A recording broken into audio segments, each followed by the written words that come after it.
মানুষ মদ্যপান করে শরীর গরম করতে, কিন্তু মানুষ এটা জানে না ক্ষণিকের জন্য শরীর গরম হলেও সারা জীবনের মতো ঠান্ডা হয়ে যায় ঈমান। মদ্যপান এমন একটা পাপ, মদ্যপান শুধু হারাম নয়, এটা এমন একটা দরজা যা খুললে ভেতরে অপেক্ষা করে আরো 10টা পাপ। মদ মানুষকে ভুলিয়ে দেয় সে কে, তার পরিবারকে এবং কি তার রবকে।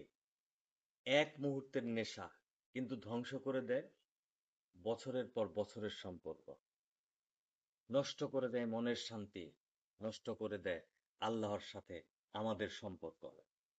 শরীরের ক্ষতি তো আছেই, কিন্তু আসল ক্ষতি কি জানেন?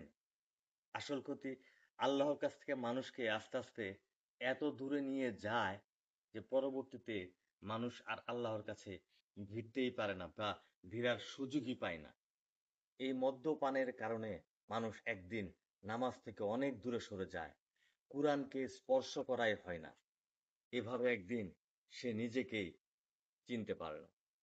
এক চুমুক নেশা কিন্তু অনেক ধাপ দূরে ঠেলে দেয় আল্লাহ থেকে।